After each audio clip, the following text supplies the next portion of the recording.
Ladies and gentlemen, boys and girls, children of all ages, we proudly bring to you Mormonism Live! Shut up and sit down.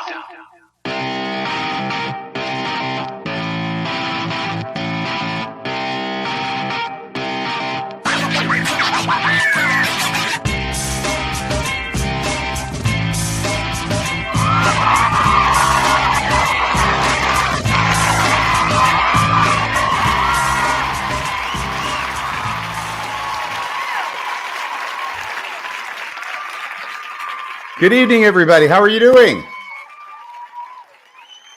I couldn't hear you. Good evening, everybody. How are you doing? Everybody's doing great. Well, fantastic. And Mr. Real, you look especially dashing this evening. That's not what you said 2 minutes ago. Well, hang on. I'm going to say what I said 2 minutes ago. Yeah, please go ahead. Go. What did you say it looks like you're working at a hospital as some kind of an RN, and you just got off after a 12-hour shift. And I told you this is the wrong side. Opposite Hurley is the name of the shirt. It's a nice T-shirt brand. I've got a couple of them. This is the one I wore today. You can say what you want about my shirt, but I like it a lot. So should we address you as Nurse Hurley? You can call me Nurse. My mother was a nurse. My wife was a nurse's aide for a while. The best people I know serve in the medical profession. So, and I'm not making fun of the profession, just the attire. Just the attire. Good. But no, life is good. Been a great week. It's been interesting. We did but I was going to ask you I think I mentioned something to you and you gave me a quick response, but how did we handle the presentation of evidence for the Mike Parker episode? Okay, everybody. Last Friday, if you don't know already, Bill Reel was doing his best impression of Sherlock Holmes, and the game. I thought I was doing a Radio Free Mormon impression. Oh, absolutely! You tracked it down. You treed that whatever it was you were looking for. The game was afoot, and you did an excellent job. Because the reason this whole thing was difficult about the Richard Nygren, I almost feel like I say the Richard Nygren experiment. Yeah, is there some kind of experiment? Anyway, regardless of that, what you did was difficult because there were about 20 different pieces or threads of evidence, and there was none that was super strong, but you had to weave all of these together in a tapestry, which created a very, very strong circumstantial case that every member of Farms was in on it. The old Farms. Hey, just a quick question. I haven't seen anything. I've been really paying much attention, but any of those five guys step forward to apologize for their part? Not that I've heard. Okay, good. Just good. So Richard Nygren lives on. Yes. I think they're all in their clubhouse sharpening their knives right now, making special plans for you. Especially Robert Boyland. Boyland. Yeah, from Desna. Yeah. Okay. So anyway, hopefully that's not too inside baseball. And those of you who know will know, but we don't want to bore those of you who don't know. If you don't know, go check it out. Go check it out. There you go. Ta-da. And what was the name of it again so they can find it, Bill? It was The Invention of Richard Nygren. If you do a search on our YouTube channel for The Invention of Richard Nygren, you will find it. Fantastic. A fictional black apologist in Birmingham, Alabama. Don Smith says, "Oh, Bill, you expect too much from the Felonious Five." Yeah, the Felonious Five. I like that's a good little tag name for those guys, little moniker. It is one more, and they could have been the Sinister Six. Yeah, they could have been, or the Septembers. Which I expect our next guest is going to get, maybe better than you. Yeah, I don't know. You get the Sinister Six? We'll find out. We should probably let's bring on our guest, and that's going to be our first question to him. No Googling in the green room, by the way. We're going to bring on Dan McClellan, our guest for tonight. There he is. How are you doing? I'm doing well. How are y'all doing? I'm doing great. With the artwork on the back wall, I hope you know what the Sinister Six is. Yeah, those are some villains I think associated with Spider-Man, aren't they? Oh, I couldn't name them. I couldn't name them for you, but you could probably get 5 out of 6 easy. If they're the standard Spider-Man villains, probably. Yeah. Well, my understanding is that unfortunately, back when Andrew Garfield was doing his role as Spider-Man, and they did the first 2 movies, and then the third one never got made, even though it was obviously set up to be made, that third movie was going to be the Sinister Six against Spider-Man. Yeah. So hopefully we'll be able to find it sometime. It's not enough for Spider-Man to fight one supervillain. He's got to fight God. 6 supervillains for it to really be a contest. And here's an interesting sketch that appears to be Spider-Man. Yeah, Dan, can you tell us anything about this sketch? that was during the Olympics. There was somebody had taken a photo of, and now I've forgotten his name. The Mitt Romney? the British diver, who's actually married to the gentleman who did the bleh. Okay, the questions are only going to get harder. Yeah, so he was a British diver who was very famous, but there was a picture of him walking next to the pool, and I thought he's got a body type that would make for a great Spider-Man. And so I pulled out a pad of paper and really quickly sketched him as Spider-Man. And like in the photo, I think he's holding a towel or something like that. But it was something I sketched really, really quick. So this is amazing to me because I have no artistic skills, and I'm always very impressed by people who do have them, like you. Tom Daly, that's who it was. Tom Daly is the British diver. There was a picture of him. But yeah, this is what I used to want to do for a living, was draw comic books. Really? Yeah. Do you know Brian Otley? I do. He and I are mutuals on a couple of different platforms. That's awesome. Yeah. But well, I just think it's great that you have this. And I wanted to mention also on your wall, you've got Captain America. It looks like you have the first Iron Man. That looks like an Iron Man #1 up there. Is that what it is? I think so. Or at least it's the cover from it. Yeah. These are posters. They're wood wall hanging. So let's see. I could probably get you a little bit more of what's going on up there. Oh, thank you. Fantastic Four, Captain America, Thor, Hulk. And that's the first appearance of Hulk. Yep. Of course, they didn't start with #1 with Hulk because they transferred from Tales to Astonish, but that may be too much inside baseball. And what the heck are you doing wearing a Batman t-shirt on the show? So DC, I'm going to say popped my comic cherry. Hopefully that's not too vulgar on your show, but oh, Bill's done much worse. Way worse. So that was the first comic book you ever read, was a DC comic? That was what really got me into comics. The first comic book I ever bought actually sat around for a while. I went to the All-Star Fan Fest in 1993 when it was in Baltimore with a friend, my neighbor, Sarab Mather, a good friend of mine. I wish I had kept track of him. But there was a comic book display, and I went over, and I had been drawing like cartoon characters, the weasels from Who Framed Roger Rabbit. That was the first thing I learned to draw. Somebody on the school bus one day after I saw it in the theater showed me how to draw it, and I blew my mind. I was like, I can recreate what I saw on the screen. And so I was doing cartoons, and then I saw all these comic books at the All-Star Fan Fest, and I picked up the old X-Men #1, Jim Lee's run. And yes, from the 90s. Yeah, and that was kind of the standard for a while, but I set it aside and was doing other things because it was in the fall and the winter that I wanted to be a comic book artist. In the spring and summer, I wanted to be a pro golfer. So so I was focusing on other things, and then I found out about this death of Superman. And so that was when I said, okay, I need to pay more attention to this. And that was the first thing where I had to get all the back issues. I had to get all the other titles that intersected with this storyline and fill out the whole thing. And then I got into Batman as well at the time. So that was I just made it to second base with X-Men and Jim Lee, but it was DC that brought me home. So was it Marvel? You mean Marvel that brought you home, I hope? Well, no, you said it was DC that brought you home. Yeah, because it was Superman and Batman where I said, okay, I'm committed to this. Okay.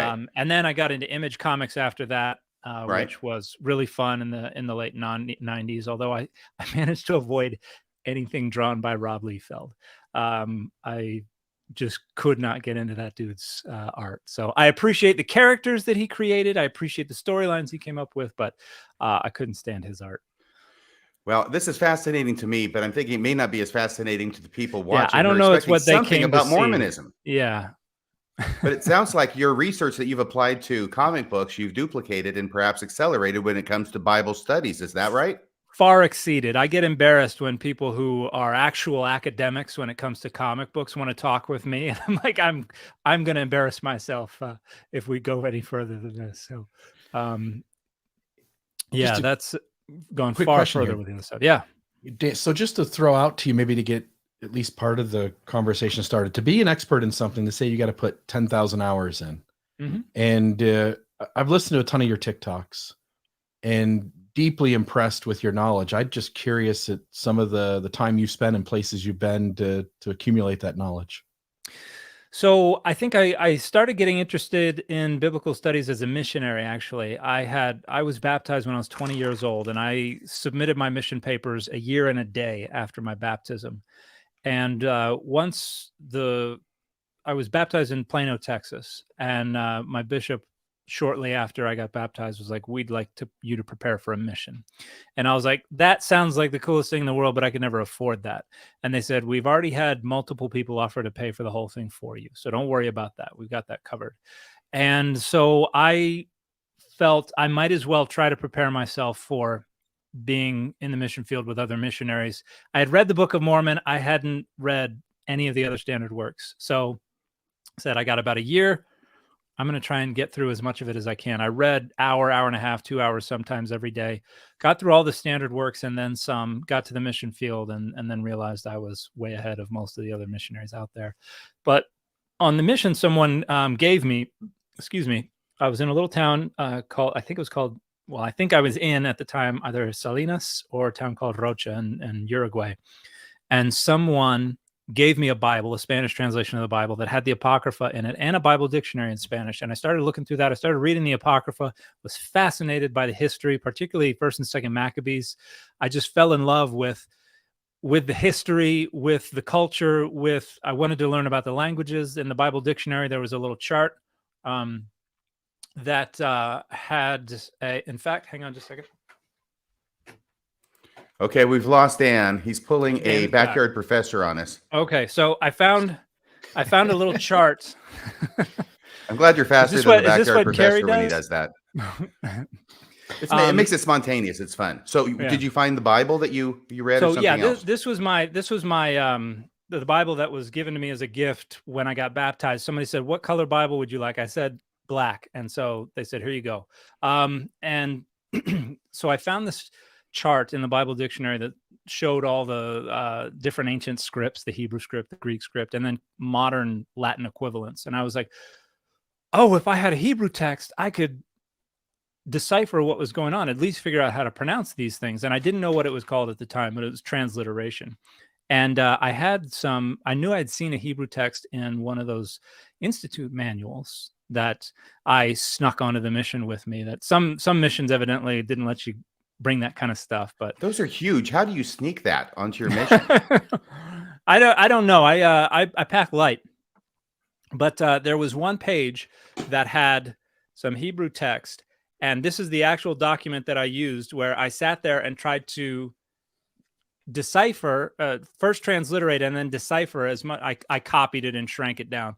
Tried to decipher as much of the Hebrew text as I could. And I did an awful job. Like, I look at this now and I was like, okay, you figured some stuff out and you missed on a lot of stuff.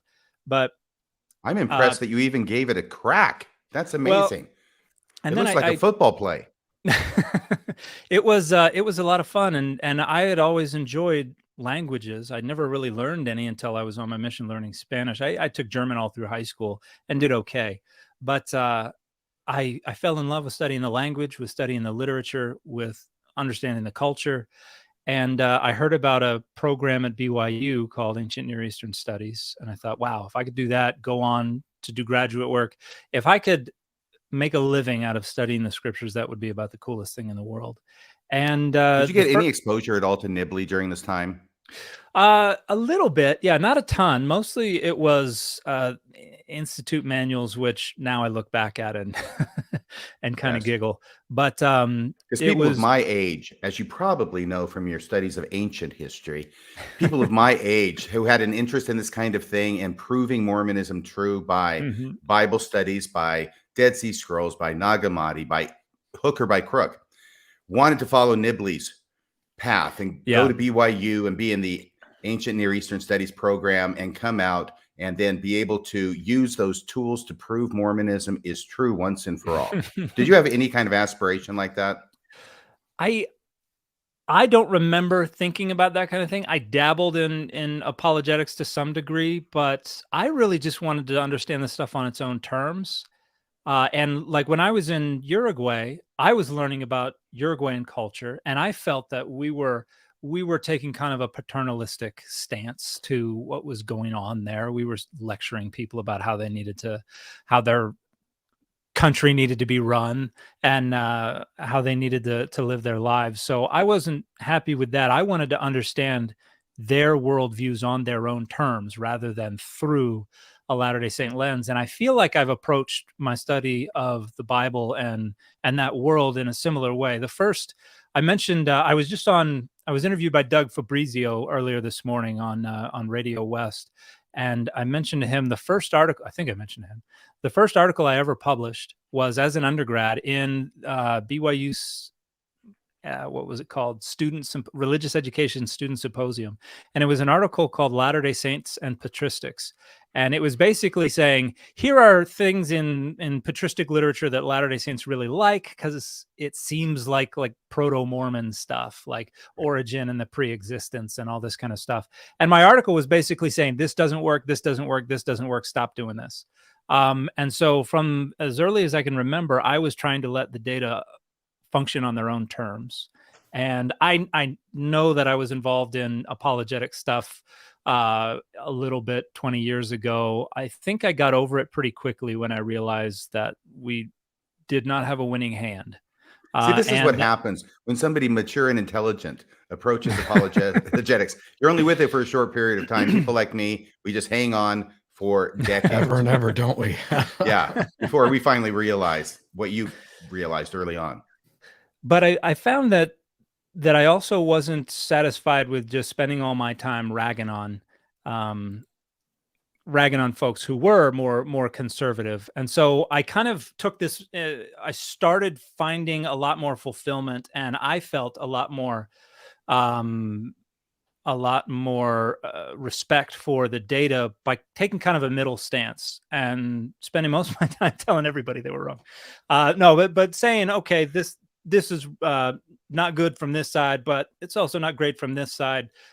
Things are probably somewhere closer to the center in some regards. In some regards, it's over here. In some regards, it's over there, which meant I was getting hated by people on all sides, which is what I still find on social media. I get, I'm kind of fascinated by it. I get messages of love and of hate from all sides. People will message me and say, you're the reason I feel comfortable staying in the church, or you're the reason I'm happy I left the church. And then other people who are like, you're dangerous, you're going to run people out of the church. And then other people saying, you're a fraud, you're an apologist, you're, we don't trust you. And so a Mormon. I get it from both sides. And the funniest, I think, though, is when I get people who I will do videos where I talk about things that are literally the academic consensus: God having a body, God having a wife, stuff like this. And people say, oh, your Mormon is showing. And it's like, nothing that I'm saying here would fly except on the most superficial, inaccurate, basic reading, which is clearly the one that you're committed to. So yeah, it's an interesting ride. I found out around 10 or 15 years ago that the trouble with being in the middle of the road is you get hit by traffic going both ways. Yeah. And, I love this thing about God having a body. We'll talk about that more here shortly. But I understand that God had a body when he was a kid, but when he grew up, he kind of lost it. To some degree, yeah. It got negotiated away. Yeah. Yeah. So let's see. Where are we? Let me ask Bill, do you have any other questions for Dan? I know, Dan, you've got a lot of background. You've worked for the church. You don't work for the church anymore. I asked Bill if he had a question, then I ran right over him. But let me go ahead and put this question in while Bill's thinking of his question, which is this. You worked for a department of the church that I actually had never even heard of, which was the Sacred Text Translation? Sacred Materials Translation is the name of the section. The division, the department is Publishing Services Department. The division is Translation and Interpretation. The section is Sacred Materials Translation. This bureaucracy in the church sometimes strikes me as remarkably labyrinthine. So Publishing Services Department, also called PSD, is the largest department in the church. So Or PTSD. When you talk to some folks who worked in there, yeah, that's how they remember it. But yeah, it's pretty complex. I worked with phenomenal people that I still love very much and keep in touch with, and have absolutely nothing bad to say about the Sacred Materials Translation section. In fact, there are very few folks I would have anything at all bad to say about that I worked with in the church office building. But I didn't work with everybody, not close to everybody. My only question, Dan, is you stepped away from those departments. Mhm. Again, watching your TikToks, I see you bring a lot of scholarship. You stick to where the data goes. I know you kind of stay away from stating kind of your personal beliefs there, but I think you do a good job of correcting things that we've held for generation after generation that doesn't hold up to the data, which I think the Maxwell Institute in their new book about the early Christian church is doing very much the same stuff. Yeah. My question is, did you find that the bureaucracy or the top leadership, or combining those two, that they were open to these corrections, that they were wanting these fixes to happen, or were they resistant to getting up to date on biblical scholarship and criticism? So I'm probably not supposed to talk about the conversations I had that are more confidential, but I'll just say that I was pleasantly surprised with how open pretty much everyone that I talked to was to hearing about the data. I don't think I found anybody above middle management who had any concerns whatsoever. And in fact, I get a lot of criticism, as you can imagine, and particularly on Twitter, where my politics are a little closer to the surface.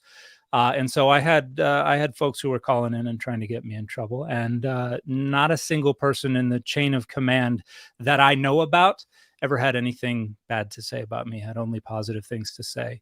And so, yeah, like I said, everyone I directly worked with was phenomenal. I have nothing bad to say about them, and I never heard about anyone within the system who had any concerns with what I was doing, or who thought that I should not be providing my expertise to the leadership on all different levels in the church office building. So I had a good experience there, and to just put rumors to rest, I was not on Twitter particularly. A lot of people are convinced that I was kicked out or I was fired, and that's not true in any way, shape, or form. And in fact, a lot of people are hoping that I will return in some way, shape, or form to be able to provide my skill set to what's going on there. Awesome. Very good. Thank you. Strangely enough, you and I crossed paths maybe 15 or so years ago on a certain message board, which was Mormon discussions. Yeah. And now it's Discuss Mormonism. Is But it? it's the same message board, but they had to change it because of certain technical things that were going on. But I think that most people in the audience probably know you from your TikTok channel. Can you tell us about when you started that, why you started it, and how it's going? Because I understand it's going gangbusters.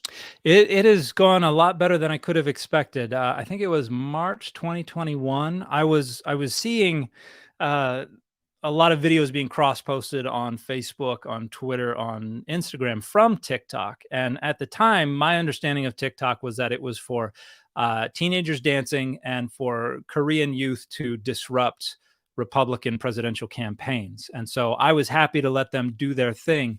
But I started seeing people posting videos that where the content was overlapping with what I was researching. And some of it was from people who just had no idea what they were talking about. Others were people who were well-meaning, doing their best, who were not specialists. And so I thought I would go make an account and just kind of lurk for a while, see what was going on over there. And I got the impression that the platform would benefit from credentialed expert to come in and as as arrogant as I think it sounds to say, call balls and strikes, be kind of a referee and say, here's what the data support. And I'm not the only one who is a credentialed expert in areas related to religion there anymore by any stretch of the imagination, but I was the only one that I had been exposed to at the time. So that was, I think the first video I posted was on March 30th, 2021. So it has been just over 2 years that I have been on there, and I'm approaching, I think, 500,000 followers at this point. And it's been a crazy ride. It's been interesting to find out about this deconstruction community. Within Mormonism, we don't talk about it like that. But within the evangelical community, people refer to deconstruction, or basically dismantling the worldview that has been embedded within their perception, and trying to understand where it's coming from, what is worth keeping, what must be jettisoned. Is there something to reconstruct, or are we just leaving it on the ground and walking away from it? Which has been a fascinating community. I've met a number of wonderful people, and have also just been exposed to some of the most ridiculous conspiracy theories and ideas and claims related to the Bible and religion.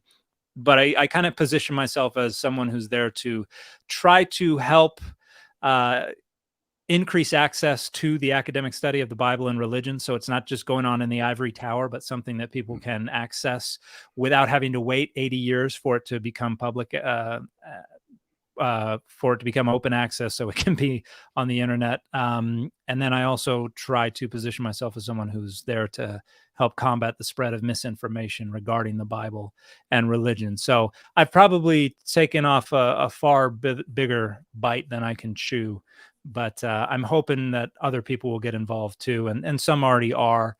And it's been a lot of fun. That's amazing. You say you're approaching 500,000 followers now after 2 years? I don't know about you, Bill, but I think I'm starting to experience some podcast envy. Yeah. I'll tell you, he's gotten big. TikTok's a lot different from a podcast and from Twitter and other things. The growth feels a lot slower on the other platforms than on TikTok. Yeah, it's feeling glacial here. Wait, we're doing all we can. This would be a good time for us to put out a call to all our faithful listeners to please. What are all the things that they're supposed to do, Bill and Dan, in order to increase the? Yeah, please hit the subscribe button, hit the like button, share this in places. Right? Yeah. Tell them what they want, Johnny. Anyway, so hit the like button, hit the subscribe button. Yeah, share it somewhere. Put this on share your favorite episodes on social media, and we could go to the donation thing, but I'll save that for the end. Well, I had asked you when we were talking about this earlier yesterday or whenever it was, Dan, about what it was that was your most popular TikTok that you have done on your channel, and you sent us one, and we wanted to play it here so everybody would get a taste for what it is you do, and also see what the most popular TikTok was. All right. Yeah. And just FYI, I don't know if Maven's there, but she had to step away for a minute. Do you know if it's the first one? Oh, there you are. Go ahead, Maven. I'll let you do it. But the sexual ethic of the Apostle Paul, not this one, was the product of a very... This isn't it, apparently. It's the one where I'm in the tie. The tie one. You see, they don't have titles, so we have to identify them by the clothing. Okay. Fortunately, you change your wardrobe frequently. Nope. It's the third one. The great news is we only have 3. This is Is it that middle one? Maybe? It is not the middle one. That one's about Asherah. So that's the one. No, that is the one. Yeah, that's the one that's gotten the most views so far on my channel. Oh, okay. Oh, yeah. So maybe we'll wait and go ahead and what we're going to do is we're going to actually get to that here in a second. So if we play your favorite, because we asked for your personal favorite as well. Okay, yeah. So that was is this your favorite? No, I think the first one is my favorite. Okay, let's go back to the first one. But the sexual ethic of the Apostle Paul. Sorry, did you want to introduce it, or? Oh, I was just going to say this was something that I thought would I don't know, be kind of incisive, would be something that would get under a lot of people's skin, and that's exactly what happened. So mission accomplished. Hey everybody, the sexual ethic of the Apostle Paul was the product of a very specific set of social circumstances that don't exist anymore. This was a dogmatically celibate man who thought all people should be celibate and that you should only get married in order to keep down your sexual urges if you did not have the discipline for celibacy. He also thought that the second coming was going to be so quick that there was no time for children, so procreation played no role in this sexual ethic. Obviously, other non-normative sexual acts and relationships were going to be even less acceptable. We are happy to jettison aspects of Paul's ethical framework that don't serve us anymore, such as, for instance, slavery. There's no reason to think his sexual ethic is at all relevant today. The only reason to assert it is because it serves our structuring of power and our identity politics. What was it think it's about? easy. That, oh, sorry. I Yeah. was just saying, I think it's easy. I don't see any problem with it. Why is it that you thought that was going to get under people's skin? You said it did. So why did it? And what was the upshot of this particular video? So I had been addressing a number of different claims about people who were asserting that the Bible prohibits sex before marriage, the Bible prohibits homosexuality, the Bible prohibits this, that, and the other thing. And when you look closely at it, these are pretty limited portions of the Bible, and they're based on overwhelmingly Paul or somebody else who was a dogmatically celibate author. You see this a couple of times in Matthew and in Luke as well. But when you go look at Paul, you see this guy thought the end was coming soon, and so you shouldn't be having kids because there's no time for that. And you should only be having sex in a holy and honorable way, not with the passion of desire like the Gentiles who don't know God.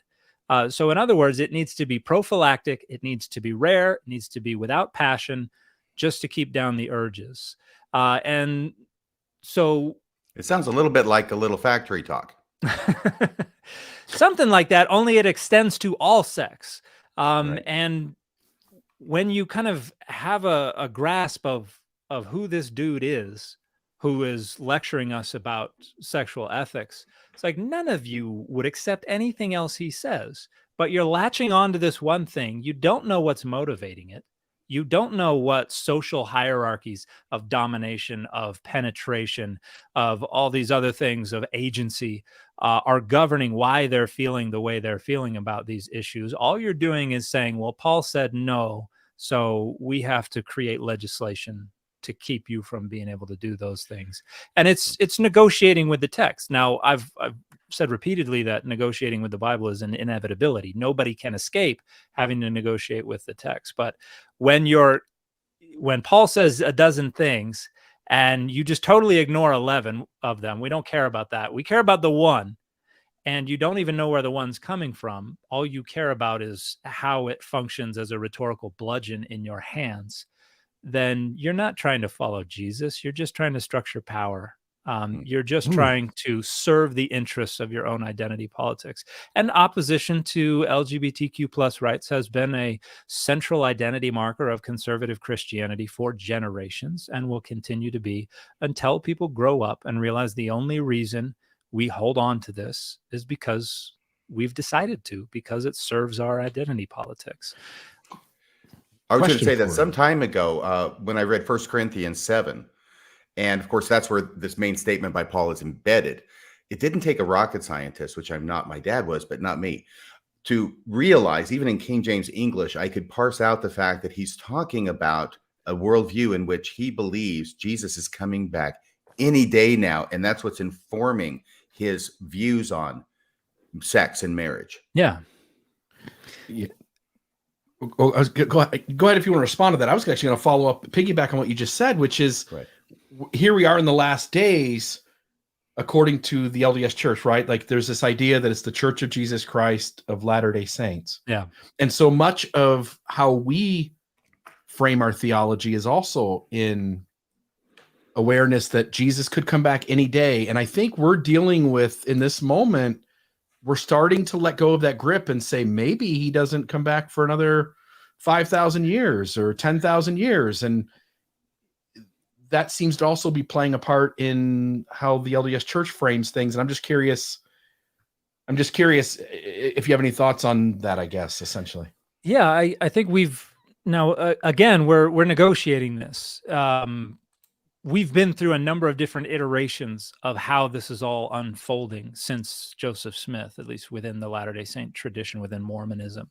And so every few generations, we kind of reset the table, and we talk, our eschatology is reoriented and renegotiated because the end has not yet come. Jesus keeps not coming. Yeah, for some reason. And so, but in order to keep all these texts meaningful to us, the text that Joseph Smith has written, the book of Revelation, a lot, even within Matthew and Mark, there is kind of an urgency to the eschatology. Mark 13 and Matthew 24. Yeah. And then when you get into the pseudo-Pauline epistles that are being written later after Paul's long dead, and people are like, it turns out it's going to be a little longer than we thought. That's when they start talking about, oh, well, you know what? It turns out a falling away has to happen first. The man of sin has got to be revealed. And we have these renegotiations in antiquity within the Bible. And so in order for these texts to remain relevant, we have got to understand that we're in that position, that we're in the 11th hour. Because if we say, if we somehow found out one day, oh, we know exactly when Jesus is coming back, it's going to be in 1,000 years. Suddenly that doesn't matter to us. And so, okay, all of this stuff we don't have to worry about anymore. We can just focus on the here and now. We can focus on making sure people have clean water to drink, that people are not being disproportionately targeted and killed by the police. We can focus on fixing things here. And then suddenly it tears down a lot of power structures. And there's plenty of money to do that too. Yeah. And there's a lot there. It makes a lot of the texts unusable. And so I interviewed Bart Ehrman last week on my new podcast. Good on you. And tell us about your podcast in terms of what's the name, where can people find it? Yeah, it's called the Data Over Dogma podcast, and it is on all the podcast hosting platforms, so Spotify, Apple, Google Podcasts, all the other ones. We're getting our website up and running here shortly, but we're also on YouTube, youtube.com/@dataoverdogma. We had 2 episodes post so far, and I don't really know anything about numbers, so I don't even know. I understand that we're doing well, but I don't know how to compare it to what how we should be doing or whatever. But I've enjoyed it quite a bit so far. But we had Bart Ehrman on. He's got a new book called Armageddon that is about the book of Revelation, about the end times, and we had a great discussion about how in early Christianity they didn't look at Revelation and think, oh, this is happening soon. They looked at Revelation and read it as, oh, this is what happened when Jesus was on the earth. And we talked about some of the problems with Revelation, why many early Christians hated it, and why. It didn't make all the early lists, did it? No, it didn't. It's not until the 4th century and then the 5th century that it starts being more regularly added. And Bart did his PhD on textual criticism and the canon and things like that. So I was like, you're probably one of the best people to ask about this. Why did it ultimately get included? And he said, it had to do with the Christological controversies in the 4th and 5th century, because in the book of Revelation, and I immediately was like, first and the last, Alpha and Omega. I hear that a lot. Jesus identifies as the first and the last, as the Alpha and the Omega, and those are titles that are also attributed to God in the book. And so Revelation is another check mark that can be added to the side of Jesus is God. So basically it strengthens the anti-Arian position within those early Christological debates. And so that may be one of the deciding factors in folks like Athanasius and folks like others deciding to keep the book of Revelation, despite how wildly it conflicted with the gospel presented in Matthew, Mark, Luke, and John. And the fact that Anybody who knows Greek can see that the book of Revelation is not written by the same person who wrote the Gospel of John or the epistles of John. But yeah, that's another text where we want to see ourselves in the text. We want to relate to it. We want it to resonate with us. Yes. But this is a piece of apocalyptic literature that is saying we're being oppressed. These giant nations around us are killing us, and it's fantasizing about how we're going to turn the tables on them. We're going to peel. We're going to look under the hood of the universe where God is in control, and God is going to make us the ones who kill them, and God is going to make us the ones who take all of their goods and their resources and their food and their money, and I brought up the fact Bart in the book talks a little bit about domination and the relevance of that to the book of Revelation. But in order for us to see ourselves in that text, we need to be the victims of somebody who's oppressing us. But we're on the other side of the equation already. In terms of, white conservative American Christians, we're not the victims of anything. But if we want to make ourselves the victims, we got to go out and we got to look for people who are oppressing us, and we've got to make them Rome. We got to make them the beast. And so we come up with all these arguments for why the LGBTQ plus folks are oppressing us, or whoever the conservative Christians want to make the enemy. And so we want to turn the tables on them, which ultimately means we're going to further oppress the people who are already minoritized and marginalized and oppressed in our society. And so it's harmful when we take these things that were not written for us. Like I don't I keep thinking of FUBU. I don't know if any of you recall those pants from the 90s. FUBU. I must have missed that bad. FUBU. For us, by us. Yeah. These texts clothing line were for the Black community. I remember parachute pants, if that counts. These texts were not for us, not by us. And when we try to make them for us and by us, it causes quite a bit of harm. And sorry about the rant. Oh, no, that's okay. By the way, I understand that next conference, President Nelson will be announcing a new revelation pertaining to the name of the church. It's not going to be the Church of Jesus Christ of Latter-day Saints anymore. It's now going to be the Church of Jesus Christ of Latter-day Saints. Because we're getting closer. It's like this curve that approaches but never quite comes to. Is that what hyperbolic curve? I can never remember what it's called. He said the parabolic maybe, or hyperbolic. He said not too long ago. I mean, it was President Nelson a couple of years ago, maybe 3 or 4 years ago. He said we were in the 11th and a half hour, like it's that much closer. And so, again, this idea that we've set ourselves up that Jesus has to come back within a certain amount of time. At the worst, I think you could say 1,000 years. And if that doesn't happen, then you have to come up with a new game plan. And I think, for most people, this is nothing sinister. They're not saying I want to, misrepresent the text because I want to hurt people. It's people who want the text to be meaningful to them. They believe that these texts are inspired, and so in some sense should be meaningful to them. Unfortunately, the quickest and the easiest and the most widespread and common way to make it meaningful is to put us in their position, and with texts like the book of Revelation that generally results in harm. So I think we can be more self-critical about how we generate meaning and generate utility with the scriptures. We don't have to abandon the notion that there is something meaningful in there, but I think we have to be a lot more thoughtful about it, and we have to recognize the power asymmetries that are in play. Dan, if it's okay with you, can we move into the section of the program now where I had talked with you about structuring this in the following way, talking about your background in Bible studies and looking at insights that you have obtained and podcasted about or TikToked about that are divided into 3 on one side and 3 on the other. The first 3 being those insights from Bible studies that Latter-day Saints are the most glad to hear, that are the most faith affirming to them. And then we'll move to the other 3 on the other side of that coin, the 3 things that Latter-day Saints like to hear the least. Do you have that in front of you as far as the outline? The first thing we're going to start with, all right, number 1, then I'll let you introduce it. 3 things Mormons like most. Right. So number 1, and my dissertation supervisor, Professor Francesca Stavrakopoulos, recently published a book on this, God and Anatomy. This is a phenomenal book. I highly recommend it.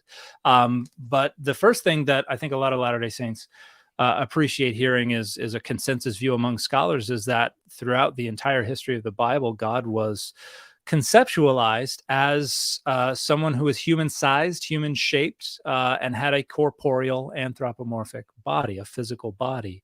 And this is something that was largely considered pretty heretical in Joseph Smith's day when this idea was first promoted. But as we look deeper into what was going on prior to, I would say, the 2nd, 3rd, 4th centuries CE, this was pretty normative. This was how the biblical authors all thought about God. And so that's one thing that I think a lot of Latter-day Saints like hearing. And, I think if we look more deeply into it, we're going to find that it diverges from how we like to think about God as having a body. But in general terms, that's one that we don't need the Texas sharpshooter for. That's something that is, I would say, not a restoration, but at least is something that was found in ancient Judaism and ancient Christianity. So, and as far as Joseph Smith declaring that his role was to take things that were true, that had been given by God to his people and had been lost, and to restore them again, this seems to fit nicely within that paradigm. Yeah, I think so. And there are, there are different motivations for this thinking anciently, and there are different influences on Joseph Smith. I think there's an argument to make that there was some philosophical kind of argumentation that was going on there. I don't know how well he would have understood it, but the God of the Bible is one that has flesh and bone and all the working parts, including if you check out Francesca's book. Does she have the hypocephalus from Facsimile 2 in the Book of Abraham there, the God of Men? She does not, but she does have an entire section. Or part 2 is called genitals. And so she's got multiple chapters on divine genitals. So it's Are there any pictures in that book? So I did several of the illustrations for this book. Did you really? Yeah. And I'm trying to remember. I cannot remember drawing a penis. Okay, wait. You're not book. kidding. You did? You did pictures? Yes. Oh, wow. So like I said, I used to want to be a comic book artist. I've done every now and then I'll do charcoal portraits for people on the side. I did the cartoon caption contest for Biblical Archaeology Review for 2 years while my friend Bob Cargill was the editor-in-chief. And then when they got rid of him, they asked me to stay on, and I said, nah. So yeah, I did all the illustrations for my own book, and Francesca said, hey, I've got a handful of illustrations I can't conveniently get licensed. Will you just draw these things for me? So I said, sure. And she floated some pounds my way. She's over in the UK. Let's see. No, I don't. If I drew, so I did this picture of, let's see if you can see it on there. So this is from Kuntilaraj Rud, and this is a picture of an Asherah tree with some animals, some ibexes feeding on either side of it. And it's a part of a broken, what's called a pithos, or a large clay jar. And that is in the chapter 8, Divine Sex. But there's another. By the way, can I ask you this? And I'm actually not being facetious here. Okay. When you first showed me that, maybe it's because you had led me to talk about genitals, but I mean, I was getting the impression that was sort of like the female reproductive anatomy. Is that what it looks like to you? I think there's a way to think of it that way, but it's actually a stylized date palm. And so it's representative of something that reproduces. It's a symbol of fertility, but I don't think that it was intended to represent female anatomy. Now, a little parallelomania. There is. Here we go. This is the good stuff, folks. Get the kids out of the room. A permanent erection was the iconographic hallmark of both the Egyptian god Min and a form of the creator god Amun-Re. So there's I don't think you'll be able to see it clearly there. So that's my drawing up here of something different. and then we've got a photograph of men. So isn't Christianity kind of growing up in the midst of other traditions? I'm in the middle of watching the Vikings TV show, which takes place in like the 800s. And you've got Ragnar Lodbrok, who's this famous Viking.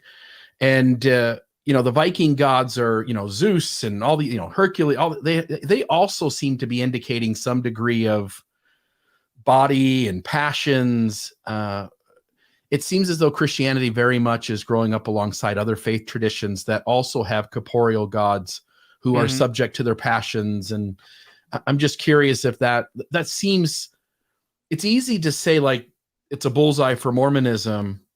And I don't think you're doing that. I think you're just saying like, here's a similarity that Latter-day Saints like. But would you agree that not Mormonism, but Christianity is very much in the realm of other religions that also have corporeal gods right next to it? Yeah, and they're inheriting a tradition that has a corporeal God, and so they're having to. But Christianity is also growing up, and they're playing on the same playground as Platonic philosophers and Pythagorean and Stoic philosophers, and so they're being heavily influenced by that. And a lot of people don't like acknowledging that. Even anciently, you have the whole "what hath Athens to do with Jerusalem" claim, a whole heck of a lot. Dan Peterson likes that line, I understand. Yeah.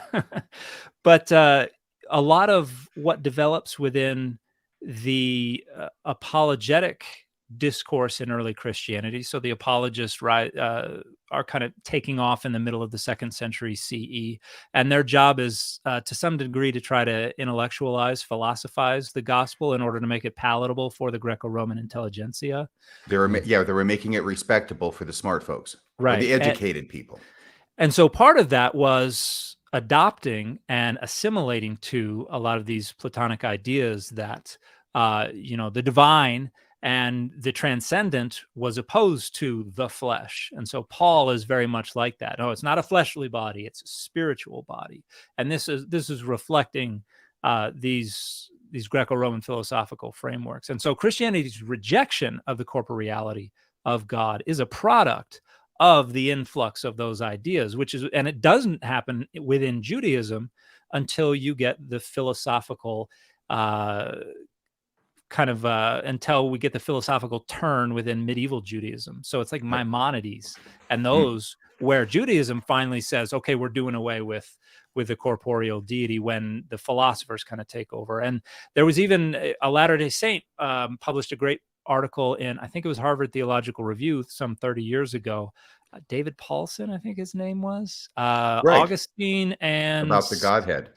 Augustine and somebody as reluctant witnesses to a corporeal deity or something like that. Yes. I don't remember the title exactly, but points out that Origen and Augustine as reluctant witnesses. But he points out Origen says, some Christians think God has a body, but we don't, because the philosophers despise that. And there's a story of a Christian leader going out to a monk who lives in the desert in Egypt, who refuses to accept an incorporeal deity, and he kind of philosophically bashes him over the head, and finally the monk has to give up this belief, and he cries out in anguish and says, I have no one to whom to pray anymore. I don't know who it is I'm praying to anymore. And so it was a struggle. It wasn't just a peaceful transition. It was something that took these apologists saying, we know better, and this is the way things are going to go. And it is very much an assimilation of Greco-Roman philosophical thought. We wouldn't have Plato if we didn't have Christians. We wouldn't have Philo if we didn't have Christians, because they're the reason all these texts were preserved and were popularized. Now, of course, you get into the Middle Ages, and then you have to have Islam to bring them back into the fold for the Renaissance by translating all these things into Arabic and then having them translated into Latin. But it's a it's a twisted road, and I don't even know what the topic is right now. But right now, it's all about you, baby. And so we're free forming right now. This is performance art. We've left the outline far behind. I'm sorry to do that, but. It's just some natural questions kind of come up. This is a Liahona podcast as opposed to an Iron Rod podcast. That's right in my wheelhouse then. So I wanted to ask you, it's fascinating to me that what you describe is happening in the 2nd century of Christianity. I see happening in the second century of Mormonism with people like Terrell Givens, who appear to be focused on the idea with their writings and their presentations of taking Mormonism and making it respectable to the educated classes. Mhm. What do you think about that? I think that's I can see that happening. I think there's a degree to which some of the folks who are trying to mainstream Mormonism are also trying to hitch its wagon to evangelical and other Christians. It's not just about making it intellectually respectable, but it's about kind of joining the adult table of Christianity in America. I don't know Terrell Givens' writings well. I don't know if he's going in that direction or if it is just an attempt to make Mormonism a little more intellectually mature. But Well, he I think, certainly quotes from other like earlier, obviously non-Mormon, Christian authors and thinkers, and incorporates those into his writings in support of Mormonism. So I think you're right. I do see him additionally trying to make Mormonism part of this long stream 2,000-year Christian narrative. yeah. And I at least on the political side, I think we've been doing that since the second quarter of the 20th century. We've been trying to be a part of that movement and gain access to the power and the resources there. But I think this is an inevitability. There's a book called Translating the Message by a scholar named Laman Sana, and it's about Bible translation. And I believe the subtitle is The Missionary Impact on Culture. And it uses as case studies some of the controversies that went on in Bible translation in the Philippines and in Africa. But one of the things that he does in the book is he talks about religions as having three different phases. And I forget all the names of these phases, but the first one he called quarantine. And that's where you're isolated and you're insulated and we're on our own, leave us alone. We're going to do our own thing. And that was Mormonism when it was heading out to Utah. And then you have a syncretistic phase, which is where you're kind of reaching out and you're like, okay, we're going to go into the culture. We're going to try to influence the culture. We've got to let our walls down and send out missionaries. And I would say that we're in that phase right now. And then the final phase, the most mature phase, I think he called reform. And that is where you become integrated into the culture and the culture influences the movement. And so some of the more mature traditions within Judaism, within Christianity, some of those movements are already in the reform phase. And some of them are still in the, I think he called it the syncretism or syncretistic phase. And, we got some folks, particularly within fundamentalist movements, that are still in the quarantine phase. And when I was you've heard the phrase holy envy before, right? Oh, right. Kirster Stendhal. Yeah. So I would say when I was at Oxford, I was at the Oxford Center for Hebrew and Jewish Studies, and they kept kosher on the grounds, and it was a Jewish studies program, and the people administering it were overwhelmingly Jewish. And I got to say, I feel some holy envy for a tradition that allows so much variation and flexibility. And there are conservative and even fundamentalist movements within Judaism, but they don't give scholars a hard time. They let them do what they want to do, and they're fully in the reform phase. And so if it takes intellectualizing Mormonism more for Mormonism to move through the awkward puberty stage and get into adulthood, I'm all for it. But I just want to see it freed from some of the conservatism and some of the other movements that I think are going in a bad direction. Wow. Well, this is fascinating, and I could go on like this all night, like a conversation. However, by the way, we've gone number one. We've gotten through number one. Okay. And that was God having a body. Right. That looks like a guy. And that's one thing that Mormons find faith affirming from Bible studies. By the way, I did recall what it was when I was thinking about Nygren's experiment. It's Dr. Heidegger's experiment. I did a synapse thing that misfired by Nathaniel Hawthorne. So we're now to number two. Number two on the list of things from Bible studies that Mormons find faith affirming. What is that, Dan? So I'm going to point to Deuteronomy 32:8-9, which talks about the Most High dividing up the nations according to the number of the children of God, with Adonai or Jehovah receiving the nation of Israel as their share of the inheritance. So the idea that there was a time when Jehovah was a son of a higher deity. There was a God the Father and there was Jehovah. Is this where they fudge the text a little bit? Yeah, so the Masoretic Sons text, of Adam. Sons of Israel, is what Okay. the Masoretic texts read. But scholars saw the Septuagint that had rendered angels of God, and we knew from a couple of other passages that the Septuagint translators liked to render children of God as angels of God. And so we hypothesized, not me, this was generations ago, that the original text may have read children of God. And then we found a manuscript among the Dead Sea Scrolls, 4Q Deuteronomy J, which reads precisely that, B'nai Elohim, children of God. And so that confirmed that hypothesis. So yes, that has been fudged a little bit.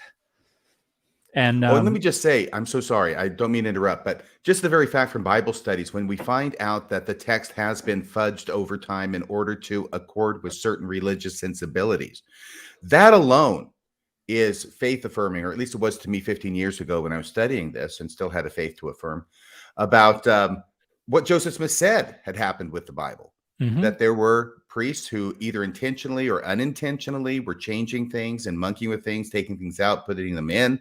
And this appears to show that he was correct in that. Yeah. There's a degree to which Joseph Smith is doing the same thing when we get into the Joseph Smith revision of the Bible, which is also something that happened anciently, with the Targumim, with a genre that we used to call rewritten Bible. We don't do it much anymore, but other apocalyptic texts are retelling the same stories, but in order to keep things interesting, in order to make things a little more harmonized, they're tweaking things here and there. They're adding things. They're expounding on this. They're getting rid of that. And so Joseph Smith's translation is very much in keeping with tradition that goes back thousands of years. Going back to where I interrupted you, Deuteronomy, was it 32:8-9? 32:8-9. Go ahead, please. So this reflects an earlier idea of the divine council, which is something that scholars have tried to reconstruct from some of the literature that was discovered at Ugarit, which has a lot of parallels with the divine and its hierarchies in the Hebrew Bible. In fact, we have places where for instance, the book of Isaiah is directly quoting something from a Ugaritic text. So in Isaiah 27:1, we've got this statement, in that day, the Lord will punish Leviathan, the twisting serpent, Leviathan, the wriggling serpent, and he will slay the dragon that is in the sea. Now, there's a portion of the Baal cycle from around, around 500 years earlier, where it says, Baal has killed Lotan, which is the Ugaritic cognate to the Hebrew Leviathan, the twisting serpent, the wriggling serpent, and then he calls him the coiled one with 7 heads. But this is basically a quotation of a Ugaritic text that was dedicated to Baal. And so we're pretty confident that the Hebrew Bible is not making up their arrangement of the heavens ex nihilo, that in large part this is drawing from a shared cultural matrix. And what we see in the Hebrew Bible is participating in that same shared cultural matrix. And so we can use, what I say is it's kind of like frog DNA in Jurassic Park. We're using Ugaritic text to kind of carefully fill in some of the gaps in our understanding of the heavens in the Hebrew Bible. And so we can take our understanding of the divine council from Ugarit, and we can overlay it on the Bible and see where there are resonances, see where things line up. and use that to help us better understand the divine council. And in the earliest periods of Israel, El/Elyon/Shaddai was probably the patriarchal high deity, who was this elderly, benevolent, kind of libidoed deity. And then they had a second tier of deities, their offspring, and among them was a storm deity. And in the broader Northwest Semitic pantheon, this was Baal. But the storm deity is a youthful warrior deity who is ferocious and whose violence is, we use the imagery of violent weather to represent their warrior status. And so we can see both of these divine profiles in the Hebrew Bible. One more commonly associated with earlier depictions of El/Elyon/Shaddai, and another more commonly associated with Adonai. And so it seems like Adonai was a late transplant into the early Israelite pantheon as one of the B'nai Elohim, as one of the children of God. And then at some point along the way, El and Adonai were conflated, and they became the one deity, Adonai Elohim, or the Lord God, as it's traditionally translated in English translations of the Bible. So if I'm understanding you, Bible studies tends to support Joseph Smith's claim about there being a council, a divine council over which God the Father presides, or presided at least at some point prior to this earth. And we all know the story, right? Mm-hmm. Yeah, and there's some, we pull from Job, where the sons of God shouted for joy at the foundation of the earth, and these would have been the second tier deities, and that's what we see in Genesis 6.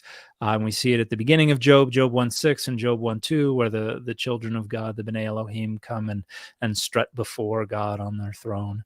Only there, Satan is among them. Yes. Well, we could go off on that, but I'm going to try and be disciplined here. I'm going to be trying to be disciplined. And it was when I was looking at this 15 years ago, actually closer to 18, regardless, about the second tier of deities, the sons of God, the B'nai Elohim, which are 70 around in number, and they corresponded to the Table of Nations. Was that Genesis 10, the Table of Nations?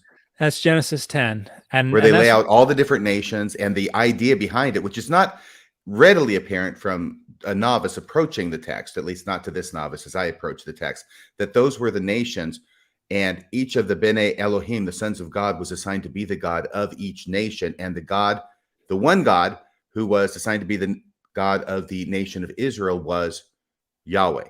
Is that correct? Yeah. So in that time period, in the pre-exilic period, every nation had their own patron deity, and Israel's patron deity was Adonai. And Adonai's purview, their sovereignty, was limited to the nation of Israel in terms of their earthly sovereignty. Once the two of them were conflated, Adonai and El, they were God of gods and ruled over the pantheon. But on earth, Adonai's purview was limited to Israel. And so we see this reflected in a number of ways. You weren't supposed to worship the deity of your homeland if you were outside your homeland, because they could only be worshipped on their own property. And so we have Naaman, who comes down from Syria and is healed and says, now I know there is no God in all the earth but in Israel. And he wants to worship Adonai when he's back in Syria in the temple of his master. And so his solution is to take 2 cartloads of Israelite soil back home with him.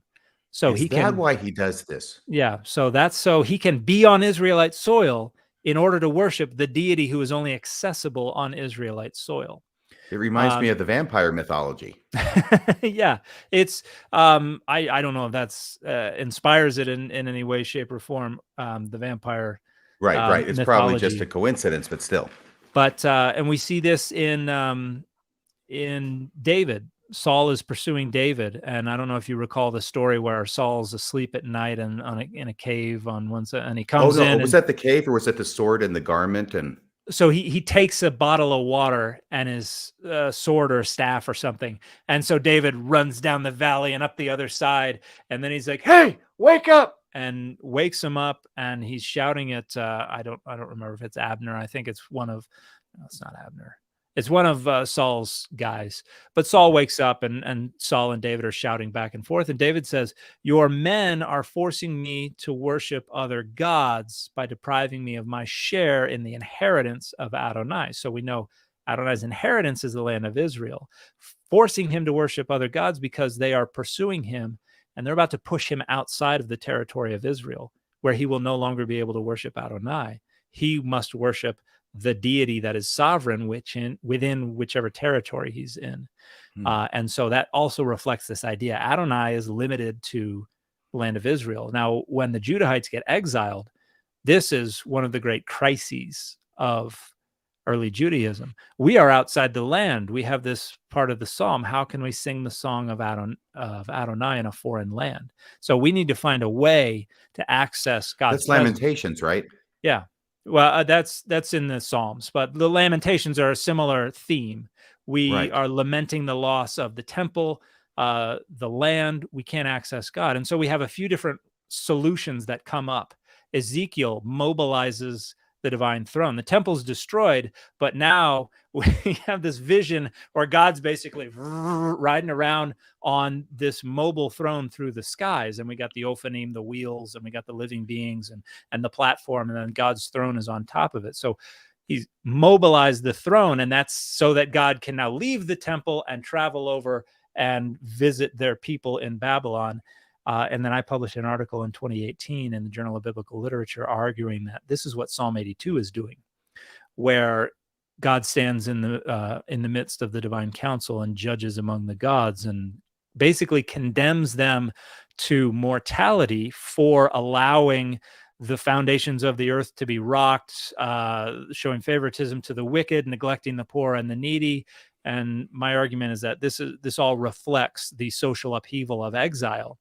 And then God condemns them to mortality. And then in the last verse, the psalmist says, "Rise up, O God, you will inherit all nations." Basically saying, your inheritance used to be Israel. We've just deposed the patron deities of all the other nations. So now you are inheriting all nations. You are now the patron deity over all nations. You have been universalized. Now people in Egypt, people in Babylon, people wherever can access the God of Israel. And so I argue that's the universalization of Adonai there in Psalm 82 taking place in the post-exilic period. So you've got me ranting again. You got me monologuing again. Frozone. Well, not frozone, it's syndrome. No, is it? Yeah. Frozone is Samuel I thought he was the one who said the line character. about the monologuing. Yeah, that was syndrome when he freezes him and he's like, "You got me monologuing." Oh my gosh, now we're doing Incredibles. But by the way, I understand also that part of the cosmic worldview prior to the universalization of Israel's God was that when you went to battle with another nation, the respective gods also went to battle with each other in heaven. And whichever god won kind of determined who won down here on earth. Is that correct? So it was basically a rationalization of whether you won or lost. So if you won, it meant your God defeated the other nation's God. If you lost, it could mean that your God was defeated by the other nation's God. But there are other ways to do it. So the Mesha inscription from the mid-9th century BCE, the Israelites had actually subjugated Moab. Moab was under vassalage to Israel. They threw off this vassalage when Mesha came to power. And Mesha writes the Mesha inscription. It's in the Moabite stone. And this is the earliest reference to the deity Adonai that we know of from around 840 BCE. And Mesha says that Moab was allowed to be subjugated to Omri, to the Israelites, because Chemosh was angry with his land. So this rationalization is saying we didn't get defeated, but our God let the other nation dominate us, subjugate us, because our God was angry with us because we did wrong. And this should sound familiar to anybody. It's Missouri all over again. and it's in the Hebrew Bible as well. Why did the 10 tribes in the north get carried off by Assyria? Well, they were worshiping Baal. They were doing bad things. So God used the Assyrians as an instrument to punish them, and they got carted off. And that's the threat that we have up until exile. And so you could rationalize it in a bunch of different ways, but we have this fascinating story in 2 Kings 3, where it's talking about Moab throwing off Israelite vassalage. and they the ruler in Israel creates a little coalition with Judah and Edom, and they go in. They get a promise from God through the prophet that they're going to Moab will be delivered into your hands, is what the prophecy says. And they go in and they're destroying all the towns, and they have trapped the king in his capital city, and the king can't escape, and they're about to take the city. And then it says the king took his son, his heir, and sacrificed him on the city wall. And there was great fury against Israel, and they packed up and left. And basically, Moab is free. They successfully threw off vassalage. And the only rational way to interpret this without ginning up a bunch of imaginary scenarios that simply are not in evidence is to acknowledge that the sacrifice worked, that it catalyzed the intervention of the Moabite patron deity Chemosh, who drove off the invading force. And so Adonai was outside his purview. The Adonai was lost home court advantage and was in another deity's territory, was out of pocket and got defeated, and they had to run back. And so that's that author's way of kind of very furtively, subtly saying, oh yeah, Moab got away, but it's because we didn't have home court advantage, and we got beat. So yeah, the deity is a tool to rationalize why your nation is either doing good or doing bad. It's just so interesting that Joseph Smith very naturally picked up on that in his excuses for why it was that the saints could not establish Zion in Missouri. Yeah. And it's all throughout the scriptures, and it is it's a way to protect the worldview while also trying to account for circumstances, and it's renegotiating your relationship with the deity, and whoever, what people are doing wrong, what people are doing right. It's a way to curate that whole relationship. Do you see any connection between what you just described going on in Hebrew scripture time with also the New Testament, but how it manifests itself in a lot of fundamentalist Christianity with the entire idea of spiritual warfare? I think to some degree, because in the New Testament, so in the Hebrew Bible, this is being written by people who are cultic authorities and intellectual authorities working for or adjacent to kings and people who are going out to battle and are trying to engage in conquest, and sometimes winning and sometimes losing. The New Testament is written by people who have really very little power at all. And so they kind of have to reorient the battle to something that is not temporal and physical, because they've already lost. So they reorient it to the spiritual. And this is something that Revelation is doing, and that's what apocalyptic literature is doing. We're always being beat on by these larger empires, whether it's Babylon or the Hellenistic empires or Rome. And so we're fantasizing about this other side of the coin. We peel back the fabric of the universe, and we see the sometimes bizarre divine world where God is in control. God is pulling the levers, and boy, they don't know what they have coming to them. And so that's a way to kind of fantasize about that spiritual warfare and go, ooh, they're going to get it. And in a video that I published I published recently about Revelation, I suggested that this is probably the context for the development of the concept of hell. This is people who are being oppressed by gigantic, violent empires led by God-men who see no consequences for anything that they do. And so I would argue that hell is these people fantasizing about them getting what's coming to them. It's not going to be in this life. Boy, I hope it's in the next life. And then the concept is developed as the lines that get drawn around who's right and who's wrong kind of restrict around you, and you have to start sending people who are closer and closer to your circumstances to hell with the emperors and the most wicked people on the earth. And so hell becomes something that it probably was never intended to be. It was probably intended to be kind of a therapy for people who were being stomped on by larger empires, for them to imagine that they're going to get theirs one day. Any truth to the idea that the idea of the fiery burning, brimstone, hell, not appearing in the Hebrew scriptures and being adopted by the Jews, probably from the Persians, and then showing up in the New Testament as part of the Jewish belief that had been adopted from the Persians? So I don't know that it's as simple as a borrowing from the Persians. I think there was probably influence from the Zoroastrian end of things, particularly the dualism that was going on there. But I think the idea of hell probably more directly can be attributed to the influence of Greco-Roman ideas about underworld and hell and things like that. But it seems to be, we have two passages that scholars have argued are our earliest hints at a proto-concept of hell. One is the very last verse of Isaiah, which talks about the worm that the fire that is not quenched and the worm that dieth not. And then there's another one in Daniel 12, which says something very similar.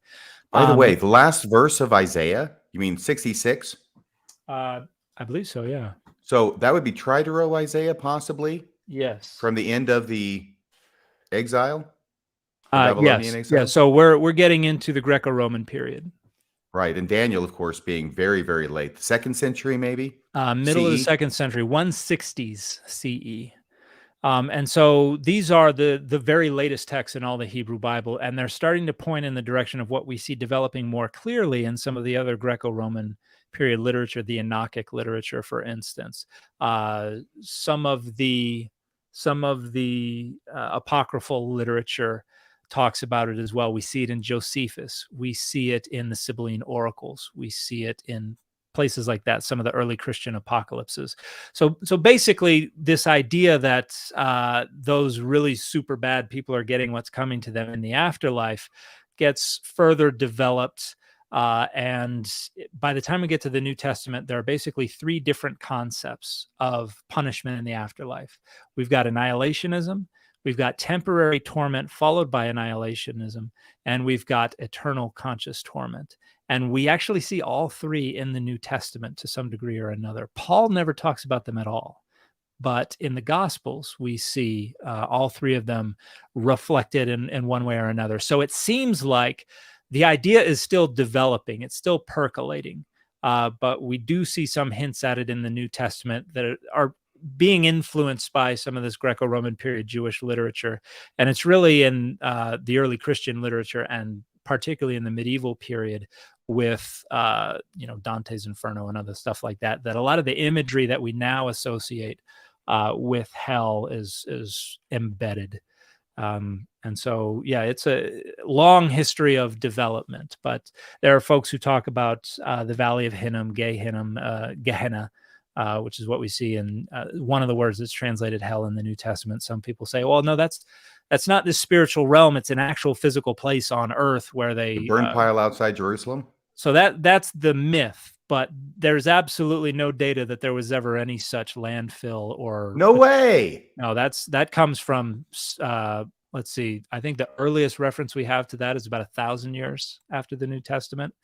And so Gehenna was the name of the place where it became a symbol of punishment, divine punishment, particularly after death.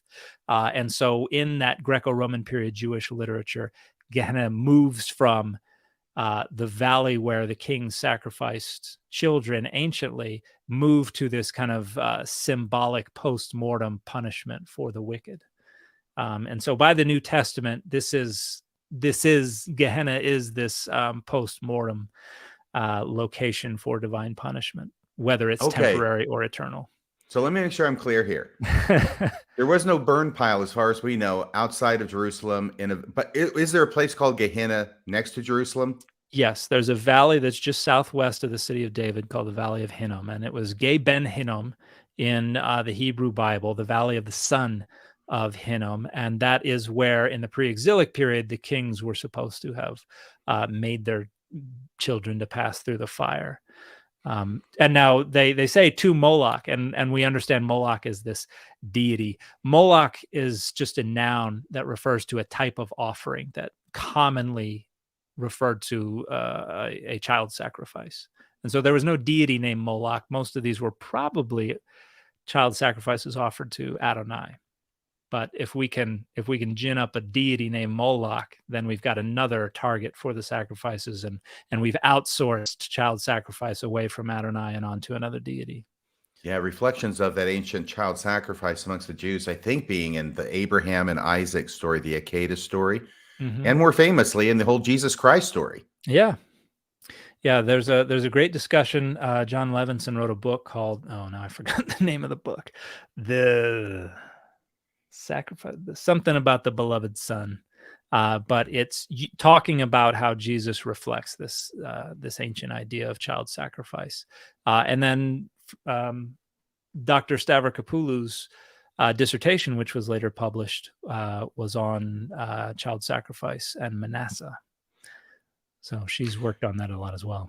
Right. And the idea being, of course, that the ancient Jewish people practiced child sacrifice, kind of like a lot of other people did. Then later on, it became passe, out of fashion, not trendy.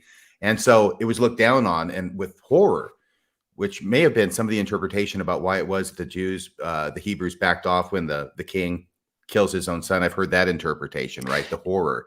And they backed off from it. Yeah, which is the not a reasonable interpretation of the statement, there was great fury against Israel. That's a pretty, they're fudging the interpretation there. But yeah, that's one way to account for it, to say, oh, it was.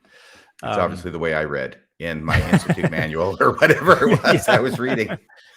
Well, we're through 2, and let's do something. 3. Okay, let's do 3, because once again, keeping track for those people at home.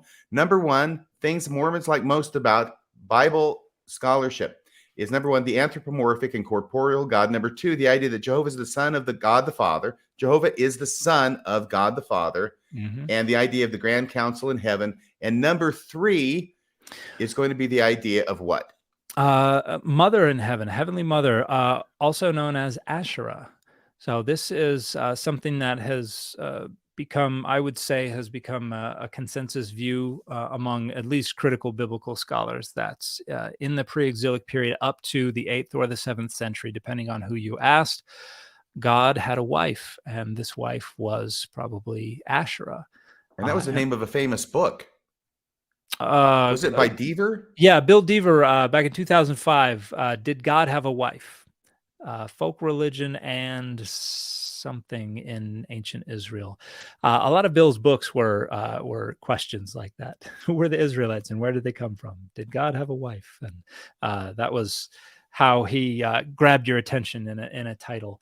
But there have been a handful of books written about Asherah, but this is basically, the idea that there was a divine feminine in early Israel. And my point of view, which I will argue with anyone about, but I don't know that it's the consensus view, but I think it's probably somewhat close to it, is that this was pretty normative. It wasn't unilateral. Not everybody worshipped Asherah, but plenty of people worshipped Asherah, and there was not really any formal, widespread opposition to this. And then under Hezekiah, Sennacherib comes through and destroys most of the land of Israel and Judah. And destroys a lot of temples and sacred spaces and cultic installations, except for Jerusalem. And so then we've got the Jerusalem temple being the only real big cultic site that was still operative. And so everybody has to go to Jerusalem if they want to worship. And the kings after Hezekiah are most likely trying to restore this worship that was going on at other temples. And then we get to Josiah, who I argue looks around and decides he kind of likes everybody having to come to Jerusalem, kind of like having all the money and all the resources and all the power. And so one day happens to find a text in the temple that says, oh, we've been doing this all wrong. It turns out the whole time we were only supposed to worship in Jerusalem, and we're only supposed to worship Adonai, the Lord our God. Adonai is one. So one manifestation of Adonai in the one temple, and only the one priesthood may curate that worship. Do you have any insight on where that book was hiding all that time and how it was he happened to stumble on it? Maven has showed up. Yeah, Maven, what do you have I to just say? wanted to say, I feel like, you and Bill have gone through some episodes trying to give the church ways, within the handbook or within historical precedents to be able to change, especially like with the LGBTQ issues that they're facing, where you try to set things up for them in a way that's like a faith promoting, a consistent way with the history of the church to bring about the correct revelations that it really needs to. And I feel like you kind of missed out on this being one of them, is just finding a book in the temple and just being like, look, this book says this, and so we're gonna do this now. It's a strategy. It's a bold one, but I think it could work. Well, and there's an argument to make that finding a book in the woods is very similar to that. Right. Well, I see a similar thing going on with the church today. Now, I understand that back in this time of King Josiah, that it ends up being limited to the site of the temple, where the sacrifices that are acceptable to God and the worship that's acceptable to him can be performed exclusively, and it gives him that control over it. Mm-hmm. The LDS Church, of course, does a similar thing with their temples, although they have more than one. I think they got about 1 million now since President Nelson took office, but it's a lot more than one. So, but you have to get your temple recommend, you have to present it. There's an entire structure and procedure to get in the temple. And the only reason that strikes me so much is that there's this Lori Vallow trial that's going on right now in Idaho. And the story being told by one of the witnesses that Chad and Lori go to the temple together, and then when no one's looking, they go off to this corner, not into a sealing room, because those are pretty well monitored, but into a corner in order to be sealed together forever in something that's not authorized by the temple, but it's happening in the same location, right? Mm-hmm. And of course, then there's the fundamentalist Mormons, who frequently have an altar maybe in a closet at their house, where they do the prayer circle and everything, and they replicate those ordinances that are supposed to be done exclusively in the temple. But what they're doing is they're violating that in a way that they think is okay, but in a way that's kind of given the finger to the church in their attempts to make it exclusively only be able to be done in the temple through the people that the church designates as having the authority to do it.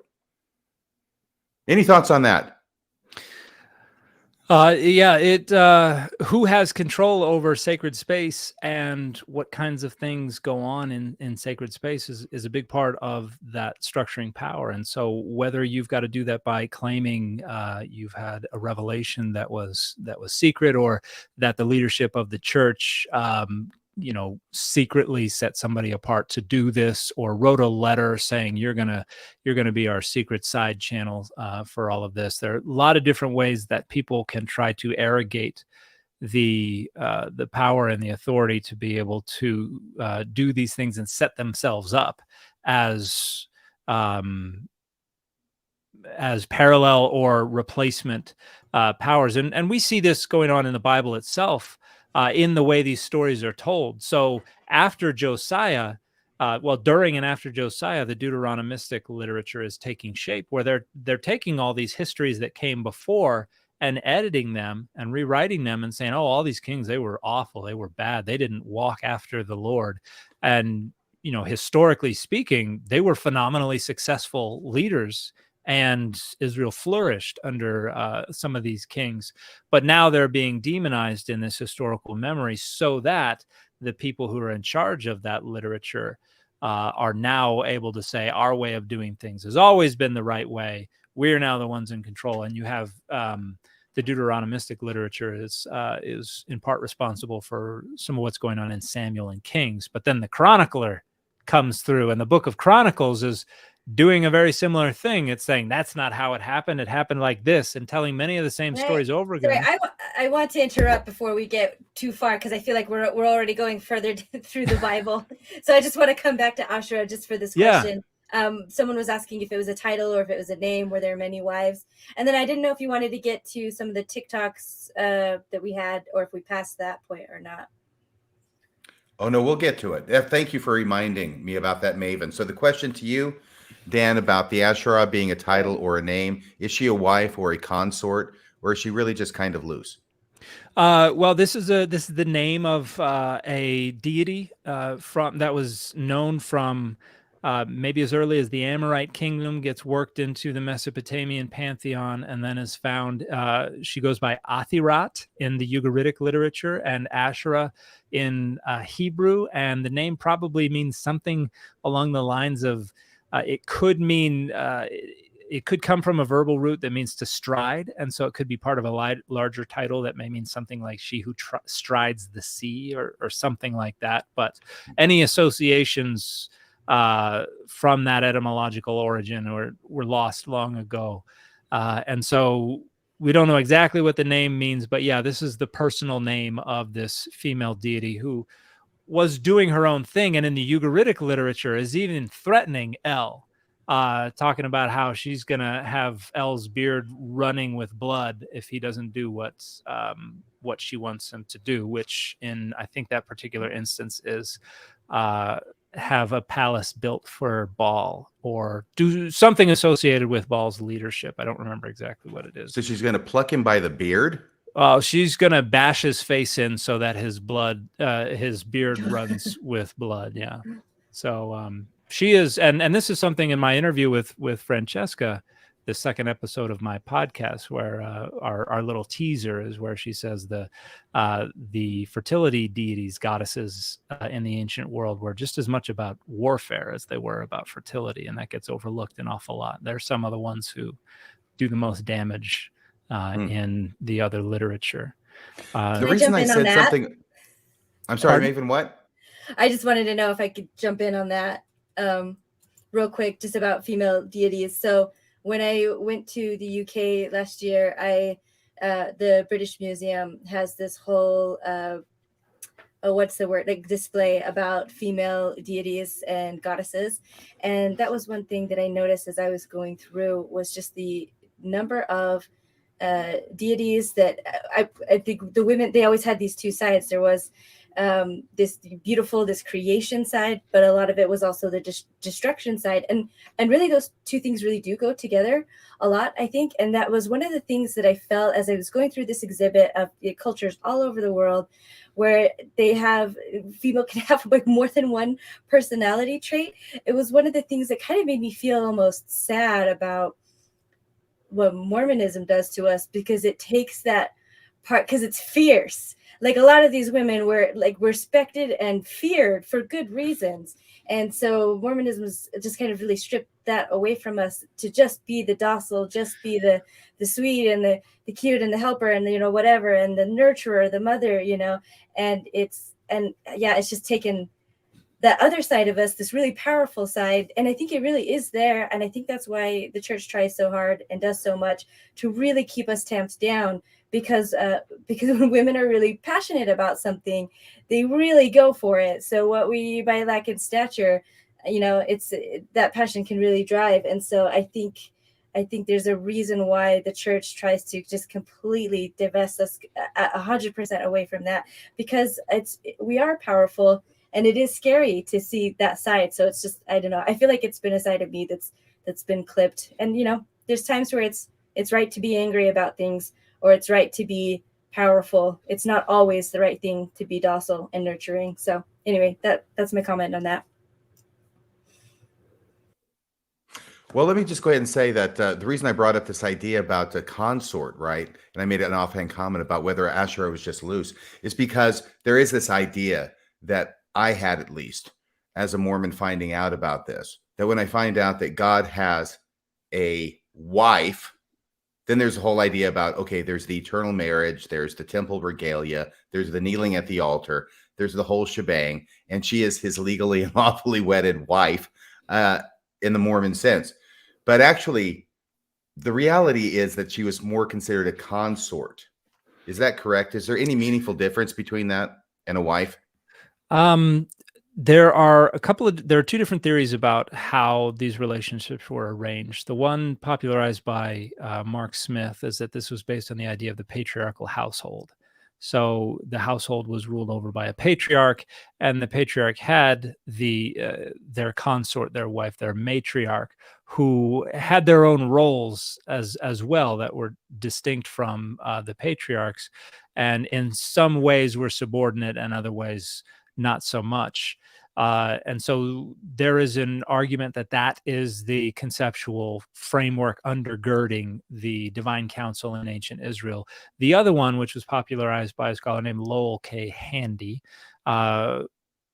which, and I'm forgetting the name of his book, but he argued that it was the Syro-Palestinian bureaucracy that was the conceptual framework. And so there's a king and a queen, and within that framework, they both have their own roles to play as well. So the Israelite goddess absolutely had their own roles to play that were distinct from their relationship to the patriarchal high deity, and they had their own priesthood, they had their own worship, they had their own cultic installations.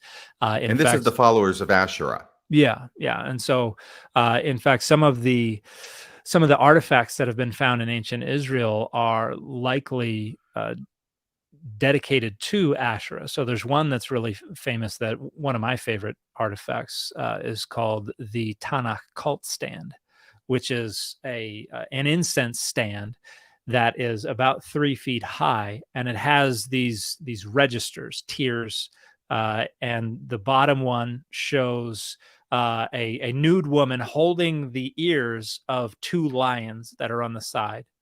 And so this is like the entryway to the temple. And so what some scholars think, and what I argue in my book, Adonai's Divine Images, is that this is vertically representing the progression through the cultic site, the temple, that would have been dedicated to Asherah. And so on the outside, you have the 2 lions there that are kind of the protective guardians of the entryway. And then the second tier has an opening in the center, and then there are 2 cherubim on the edges. And so that was probably the actual doorway into the temple. And then the register above that has some kind of equid, some horse-like thing with a sun disk above it and some volutes coming off the side, and then some things that are representative of roof beams. And so that probably represented what was at the center of the temple. And arguments have been made that this was dedicated to Adonai, but I think the argument is strongest that all of the symbols are associated with the feminine divine. And so this was probably a way to miniaturize the cultic space that was dedicated to a female deity. And that opening was they probably set a divine image of some kind, like a pillar figurine or something in there, so that you could see through the opening and see the divine image, the little figurine in the center. And then there would be incense that would be lighted on top of it. So they were worshipped in their own right. They had their own priesthood. They had their own cultic sites. So in many ways, they functioned independently. And in the King James Version, those are frequently associated with groves, correct? Right. As the So place where it happened. The word Asherah is translated groves in the King James Version, which then cross-references with the symbolism of the tree. And I give Dan Peterson a lot of heck on this show, but I do want to say that I think that the most impressive thing, at least to me, that he ever produced, and I'm talking to you now, Dan Peterson, was your piece that came out, I think it was in the year 2000, so 23 years ago, about Nephi's Asherah, where he sees, or at least tries to explicate, this idea of Asherah and the consort of deity anciently among the Hebrews with what he is seeing in the text of Lehi's vision or Lehi's dream and Nephi's interpretation of the vision, specifically in 1 Nephi chapter 11. Mm-hmm.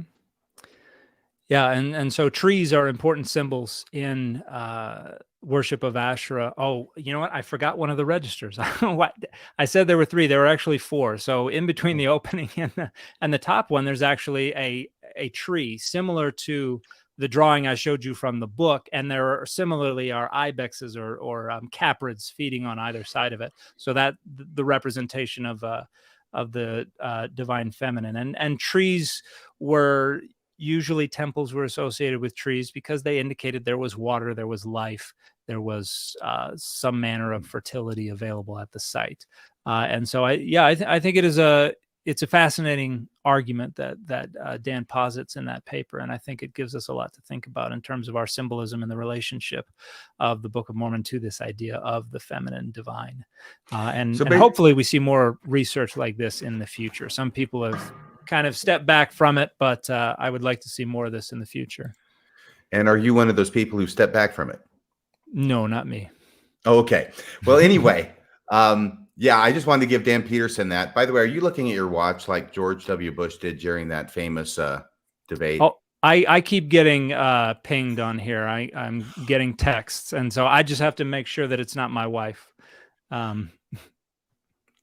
Okay, very good. So if you need to, I know we talked about 2 hours. Your time is important. It's limited. We've got 15 minutes left. Okay. How close are you going to hold us to that 2 hours? I can probably go. So are you in Pacific time?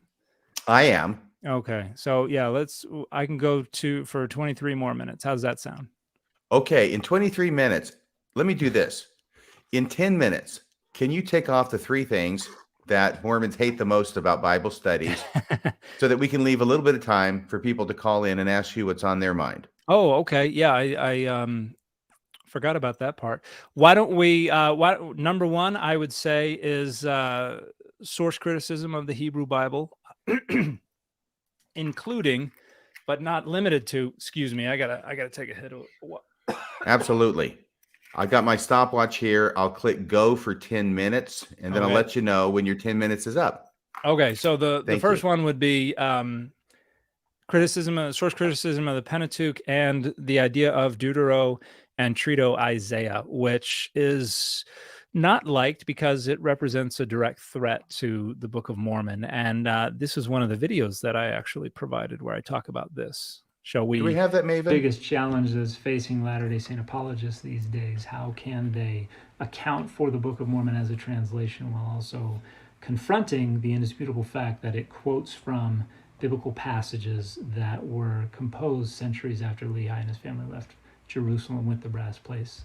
And even more challenging, that it quotes directly from the King James Version of those passages, including some translation errors and idiosyncrasies unique to the King James Version. Some scholars try to discount the documentary hypothesis or Deutero Isaiah as a way to sidestep the challenge. That has not ultimately proven to be successful. I don't think it can be.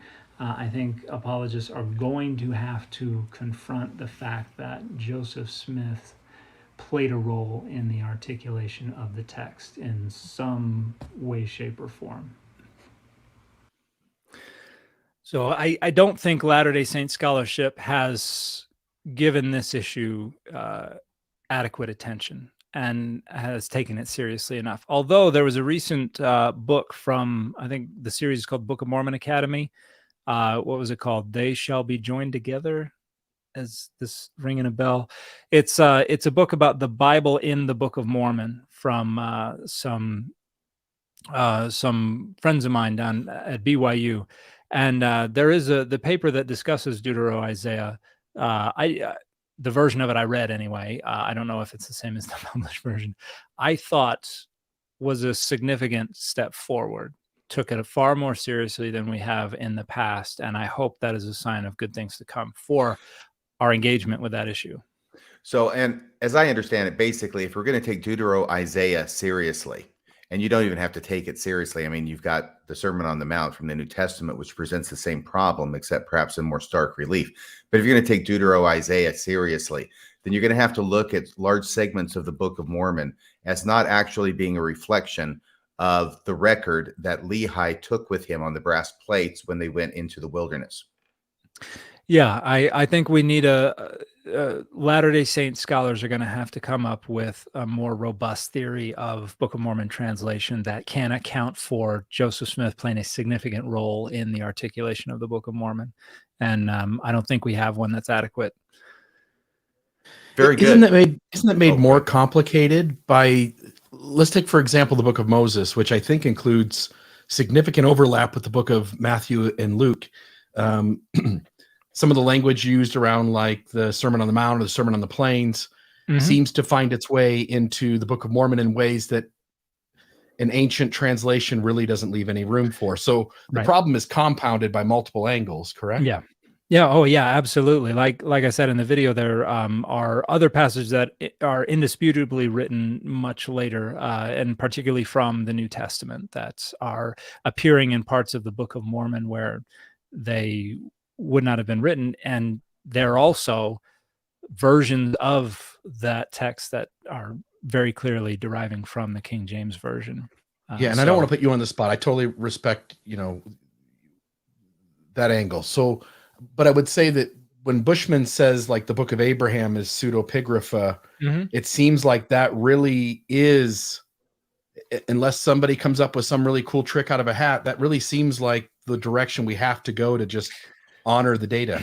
Absolutely. In fact, I would, my preference isn't pseudepigrapha, but I would say Targum, not in the sense that it's a translation, but in the sense that it is a paraphrase that is expanding on, that is elaborating on, that is filling in gaps, that is correcting problems. I think Colby Townsend makes a wonderful case that Joseph Smith, with the Book of Moses and the Book of Abraham, is trying to renegotiate the creation narrative. That Joseph Smith feels liberal ability to add in his own things to sort of correct an ancient record. Yeah. Yeah. He has the prophetic authority to be able to do that. And so is not saying this is how it really was, but is saying this is how we should be thinking about it. So it's taking this text and adapting it to a different set of circumstances, a different time, a different set of rhetorical needs and exigencies. And that's what happened with Rewritten Bible. It's what happened with the Enochic literature. It's what happened with the Targumim. So it's something that that has a long pedigree. It's nothing new coming from Joseph Smith. It's rationalized a little differently, but it's basically the same thing. So I think Bushman's ideas is definitely on the right track, and I'm at some point I hope I have the time to tackle it more directly, because I think there are some cool insights to be gained from how they thought of it as a translation in the early church. But time's running out. I know. So number one is things Mormons like least about Bible studies or scholarly Bible studies. Isaiah in the Book of Mormon and the issues related to that. Number two was the Deuteronomistic reforms under Josiah, which you've already talked quite extensively about. But as it impacts Book of Mormon translation, was there anything else you wanted to say about that? I think the way we think about the early history of Israel, the way we think about Deuteronomy and the relationship to any potential historical Moses, we have to take into consideration that a lot of that was written starting in the late 7th century BCE, and written intentionally to overturn a lot of the aspects of ancient Israel that Mormons like having a bunch of temples, like God's wife. All these things Josiah and the Deuteronomistic editors are trying to destroy. And so the text that we have in the Pentateuch now is largely a post-exilic production, or at least stories from earlier that are being filtered through a post-exilic filter in order to serve their needs. So in that way, do you think it impacts our understanding of Book of Mormon translation? Sorry, a little water down the wrong tube. I think it impacts the way we try to reconstruct what the Book of Mormon is, what any brass plates that may have existed could have had on them, and how we understand the resonances between what was supposed to predate a lot of this and what very clearly reflects 19th century King James Version articulation of the text. And so it's another contributor to the conclusion that Joseph Smith had to have played some kind of role in the articulation of the Book of Mormon as we have it. Okay, if you want to take a minute to go ahead and settle yourself, I'll introduce the third one. Okay, and, yeah, I think I'm okay. Oh, okay. Then you go ahead and talk about the third one, Oh. because it's kind of related to that, specifically Yeah. as it relates to a certain famous couple in the Old Testament. Yeah, we talk an awful lot about Adam and Eve, but the data pretty strongly indicate that this was a tradition that was formulated along with a lot of the rest of the primeval history. So Genesis 1 through 11, sometime around the 8th, 7th, 6th century BCE, and was not meant to be understood as literal history, but was probably part of an early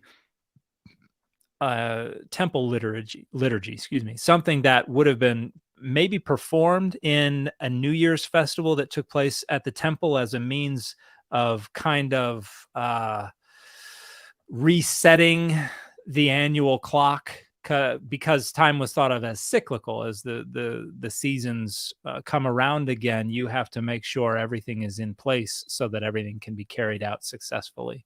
And so, yeah, I think the story of Adam and Eve comes much later in the history of Israel than a lot of Latter-day Saints want to think. And but I think that also gives us new ways to think about worship in the temple as well. So I think it's a double-edged sword that way. Yeah, I think that the Mormonism that we have inherited from Joseph Smith is dependent upon the idea that Adam and Eve were actual people who really lived in a specific location, i.e. Missouri, and there was an actual Garden of Eden that they were actually cast out of, and they actually built a stone altar at which they actually worshiped. And you can still find that altar today because Joseph Smith identified it. So that early Mormonism, very dependent upon it. And I think probably most people in the LDS Church continue to have that idea that these are two very literal people who started the whole human race. However, I believe that the newest version of the endowment from just about a month ago puts language in it that softens that and actually starts talking about Adam and Eve and other things in the temple being purely symbolic. Yeah, as far as I understand it, it is references these things as symbolic representations. The what is presented therein. Yeah. And I think it used to say at the beginning of the endowment, this is figurative, and then that got removed, and then now again they're starting to put that back in some way. The specific language in the original, or at least the one that I went through in 1979, is that the creation is purely figurative. The creation account is purely figurative insofar as the man and the woman are concerned. And I think that was probably a holdover from Brigham Young, making space for his Adam God theory. Love it. That was, But I at any think that rate- was before my time. Oh, we're going there, are we? Okay. Well, remember, I'm okay. an adult convert to the church. Well, me too, if you count out of high school being adult. So let's have whatever time we have left. Can we have people Okay. call in and ask Dan any questions that people might have? This is a great opportunity for people to ask questions of a bona fide expert in Bible studies. Yep. Let me put on Landon. Let's see if he's there. Landon, are you there? I'm here. Go ahead, my friend. You've got a question on the number 666.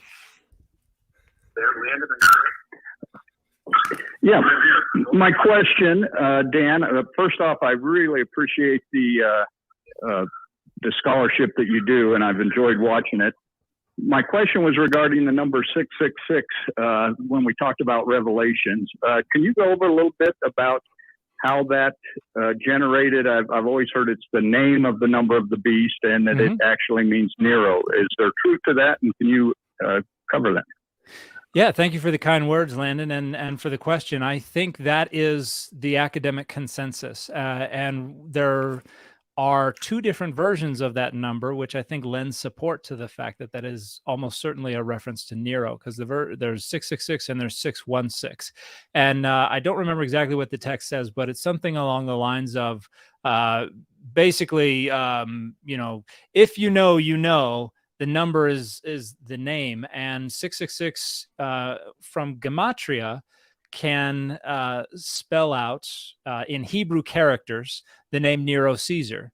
And 666 and 616 are the different sums you get depending on whether you're spelling that name in Latin or in Greek. Because if it's in Latin, it's Nero Kaiser, and it adds up to 616 according to the Hebrew characters. If you are spelling it using Hebrew characters but spelling it according to the Greek, it's Neron Kaiser, and that extra noon adds 50 to it, and so it goes from 616 to 666. And I think that makes it all but demonstrated that this was a reference to Nero. And we've also got this idea that the beast was dead but was going to come back to life.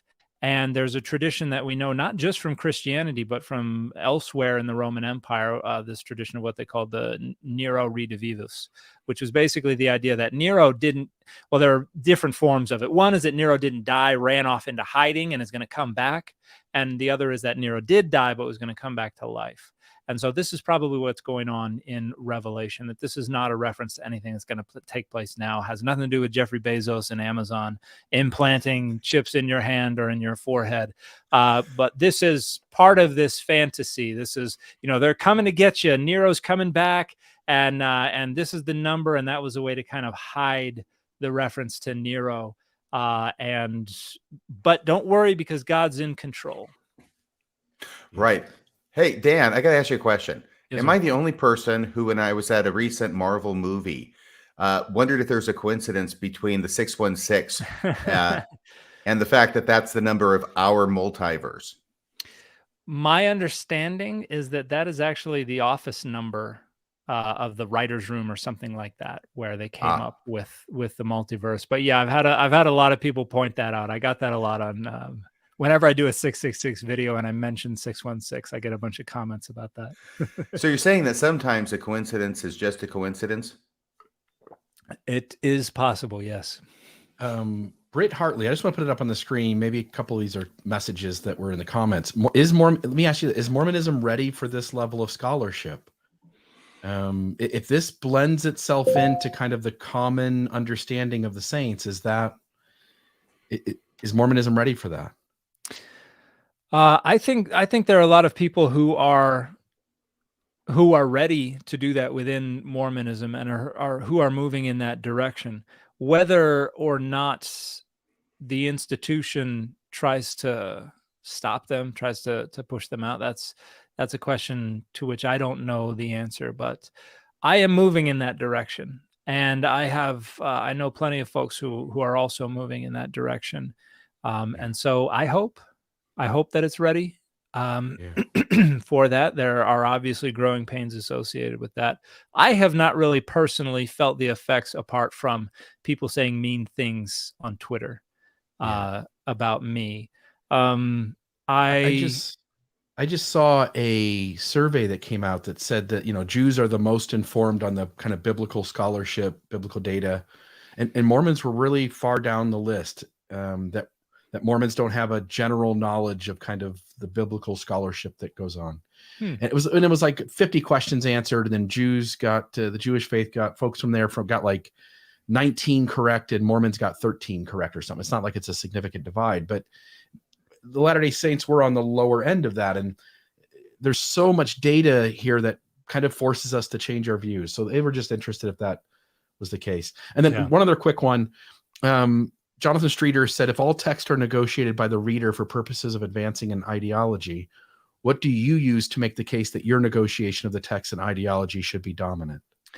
I don't try to say that my reading needs to be dominant, but I try to share the data, and a lot of times just the format of social media, and particularly TikTok, mitigate my ability to share all the data, which is why I sometimes point people to papers and books and things like that. But to the degree I can succinctly share the data, I try to, and just say, here are the data, this is what the majority of scholars agree on, and try to leave it at that. And if I'm combating another view, I'll do what I can to show that the arguments that support that view are based on fallacies or on false claims or things like that. But yeah, I can't say the way this is the only way to think about it, and you have to accept the way I think about it. That's banging my head against a brick wall. That's not going to do me any good. And I think you do a phenomenal job of addressing questions and showing the weak view versus kind of your database view. I just think you do it brilliantly. Well, thank you. I appreciate that. Yeah, you're very welcome. Do you have time for another call? Yeah. Let's do another one here. So, caller, what's the name? Hello? Questions showing the weak view versus kind of Caller. your database view. I think you do it brilliantly. All right, I'm going to return that one to the queue, and we'll try this one. Caller, what's the name? Colby Reddish. How are Colby, you? go ahead, my friend. You're on with Dan. Awesome. Well, Dan, thanks for coming on, and I'm a huge fan of the way you try and correct biblical misinformation. I have a question for you about the relationship between the idolatrous god Elkanah in the Book of Abraham. Mm-hmm. There was recent scholarship published by Stephen Smoot, basically saying that the Canaanite god El is a hit for this idolatrous god Elkanah that's part of the Book of Abraham narrative. In their attempt, in he and Professor John Key's attempt to find, your approach is very different than theirs. They're trying to find legitimate, in their view, historical hits for the Book of Abraham. The conclusion of the paper I read from him says that the idolatrous god Elkanah mentioned in the Book of Abraham has very likely been identified in the ancient world, and that's the Canaanite god El. Given the relationship you see between El, Elohim, Adonai, and the relationship with Asherah, does that theory hold any water to you? Because I see some huge problems with calling that a hit for legitimate antiquity, given the relationship. I think the data supports the relationship between El and the evolution into Elohim. So yeah, we don't see any pejorative references to El as a member of the Canaanite pantheon within the Hebrew Bible, because basically they're adopting El from the Canaanite pantheon. It's not like Baal and Adonai who are doing battle with each other. But I can think of two different ways that name could be associated with El. And one is the name Elkanah, which is, if I recall, this was Hannah's husband from 1 Samuel 1. And so that would be associated with the other title, which would be El Kone Artsu, which occurs in Genesis 14:18 through 22 as El Kone, probably Eretz V'Shemaim. But this is El, KJV says possessor of heaven and earth. But some people think that kana, this verbal root kana, has a procreative nuance. And I actually I presented a paper that suggested we could understand this as El, procreator of heaven and earth, if we understand heaven and earth as deities, and they're created through this cosmogonic act of El and El's consort. And so I can see that name, some etymological legitimacy to connecting that name with the deity El, but as an idolatrous deity, that gets a little problematic, because that's a title that a version of that title is found in the Hebrew Bible as a reference to the God of Israel. Now, in some Hittite mythology, they go by El Kunirsha, and that's a Hittite transliteration of this title, El Kone Artsu. So, yeah, I would have to see what Stephen and did you say John was working on that as well? John Gee? Yeah, it was in the recent paper, and it was in the recent publication about the Book of Abraham, I think in BYU Studies, recently. And that's I'm so glad I was able to ask you that question, because, I don't have the training or familiarity with the ancient world that you do. But I was seeing this link, particularly because in the paper, they're talking about the relationship between Asherah, the consort of El, and I was familiar with Dr. Peterson's piece also, RFM, and so I saw this as a huge problem. It's basically finding a hit in the ancient world, sure, but it's basically having, whether you view it as Abraham or Joseph Smith, basically hearing from the same deity that deity was this idolatrous god that wanted Abraham's sacrifice on the altar. Am I understanding that correctly? Yeah. I would have to see their argument in full to see exactly where they're going with this, what data they adduce to make the claim. But based on my understanding of these data, there would be problems with asserting that Elkanah's can be framed as an idolatrous, wicked deity. Right.